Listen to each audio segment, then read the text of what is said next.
Did you know that nearly 80% of fractures in older adults are caused by falls triggered by muscle weakness?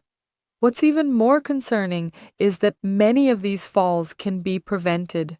Stay until the end today because you'll understand why muscles become fragile, how to strengthen them safely, and what you can start doing now to regain strength without getting injured. I'm Dr. Sinclair, and this space exists to help you protect your health and your independence. Why muscles become fragile with age? Muscle fragility is not only a consequence of aging, it is the result of several factors that accumulate over time. From the age of 50 or 60, the body naturally loses muscle mass, a process called sarcopenia. But this loss accelerates when there is physical inactivity, poor nutrition, chronic inflammation, metabolic diseases, or prolonged periods of inactivity due to pain or fear of movement. Muscle is living tissue. It needs stimulation to stay strong. When it is not used, it weakens, and the weaker it becomes, the more insecurity movement generates. This creates a dangerous cycle. Less movement, less strength, more fear, more fragility. The most common mistake is thinking that strengthening means pushing harder. Many people, after years of inactivity, try intense exercises, routines copied from the internet, or abrupt movements that the body is not prepared to tolerate. The result is often pain, muscle strains, or injuries, and confirmation of the initial fear. Strengthening fragile muscles is not about intensity. It is about progression. The body needs safe, repeated, and well-dosed stimuli. When it is forced, it defends itself. When it is educated, it responds. Strengthening without injury. The key principle. Muscle does not need to suffer to become stronger, nor does it need pain to improve. It needs to be activated consciously, progressively, and in a controlled way. The real goal is not to get tired, sweat, or end up exhausted, but to reawaken muscle fibers that have been functioning below their capacity for months or even years. Many muscles are not damaged. They are dormant, inhibited by disuse and fear of movement. When activated correctly, even very gentle stimuli produce adaptation. A muscle responds when it receives a clear and repeated signal of use. That is why simple movements, done correctly and sustained over time, can produce real changes in strength, stability, and confidence. It is not about doing a lot in one day, but about doing a little every day. After the age of 60, the body no longer responds well to isolated, intense efforts. It responds better to frequent, gentle, and well-distributed stimuli. Forcing creates defense. Stimulating creates adaptation. The key is consistency, not heroics. True progress happens when the body trusts movement, not when it fears it. The right movement for fragile muscles. Walking is one of the best starting points for strengthening without risk. It does not need to be fast or long. Walking with an upright posture, firm steps, and calm breathing activates the legs, hips, and core muscles without aggressive impact.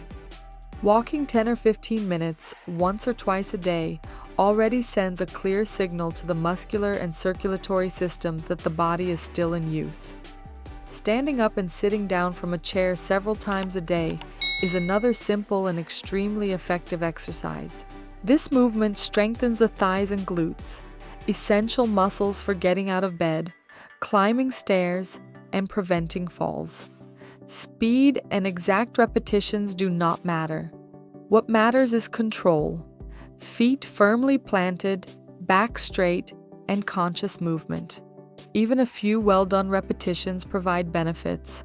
For the arms, no weights or equipment are needed. Gently pushing against a wall, lifting light water bottles, holding objects with intention, or simply opening and closing the hands consciously activates muscles that tend to lose strength quickly. These movements improve functional capacity, gripping, carrying, holding, and protecting the shoulder and elbow joints. For the ankles and calves, raising the heels while standing and then lowering them slowly is a key exercise. It activates small but fundamental muscles for balance and stability while walking. It also improves circulation in the legs and reduces the risk of tripping. These are muscles that work every day but weaken quickly with inactivity. The right movement does not seek exhaustion. It seeks confidence, control, and continuity. When the body learns that it can move without pain or danger, it begins to truly strengthen. Why pain does not always mean damage. Many people automatically associate any discomfort with injury, and this is one of the main reasons they abandon movement too early. But the body does not work that way. A muscle that reactivates after a period of inactivity often produces new and unfamiliar sensations. Tightness, a sense of internal work, mild burning, localized fatigue, or temporary discomfort. That is not damage. It is the muscle waking up and adapting to a stimulus it had stopped receiving. When a muscle strengthens, it signals first.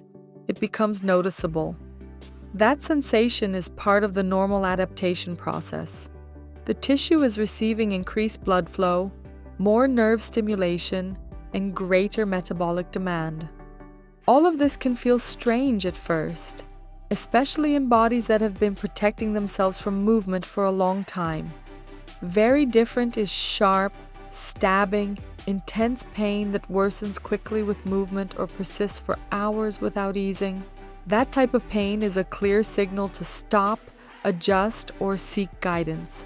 But mild, tolerable, and transient discomfort that appears during or after gentle exercise is usually a sign of progress, not danger.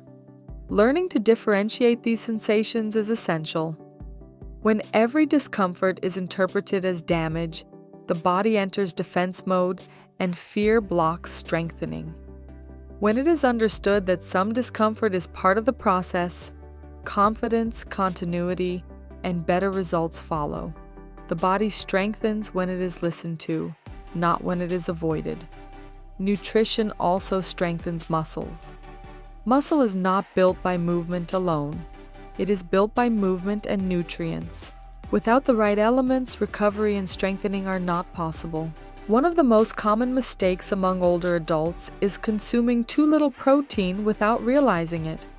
Not because they do not want to take care of themselves, but because they reduce portions, eliminate foods, or maintain habits that no longer meet the body's needs. Protein is essential to maintain and rebuild muscle mass. Without enough protein, muscle does not respond well to exercise, recovers more slowly, and loses strength more easily. Eggs, fish, lean meats, yogurt, cheeses, legumes, nuts, and seeds provide the amino acids necessary for muscle repair and strengthening. It is not about eating excessively, but about distributing protein throughout the day. In addition, an anti-inflammatory diet plays a key role. Excess ultra-processed foods, sugars, and poor-quality fats keep the body in a constant inflammatory state. This increases pain, delays recovery, and makes movement feel harder than it should. In contrast, a diet rich in vegetables, fruits, olive oil, fish, and natural foods reduces inflammation and allows muscle to respond better to exercise stimuli. Without proper nutrition, exercise loses much of its effectiveness. With correct nutrition, even gentle stimuli generate real changes in strength and stability. Rest and safety. Muscle does not strengthen during exercise, but during the rest that follows. Movement sends the signal. Rest allows adaptation. Sleeping well, respecting recovery periods, and not demanding the same effort every day are essential to avoid injuries and consolidate progress. Constant fatigue is not a sign of improvement. Many times, it is a sign of insufficient recovery. After the age of 60, rest becomes even more important. Restorative sleep regulates hormones, reduces inflammation, and allows the muscular system to repair itself properly. Sleeping too little or poorly makes the body more sensitive to pain and more prone to injury. Safety is also part of strengthening. Wearing stable footwear with good soles and support, moving in well-lit spaces, avoiding slippery surfaces, and removing obstacles from the environment significantly reduces the risk of falls while the body regains strength. Strengthening your body without getting injured is possible when you understand how the body responds. It's not about going back to the past, it's about building strength from where you are today. Now tell me honestly, which part of your body do you feel you need to work on? Write it in the comments. And if you made it this far, write, I strengthen my body because health always comes first.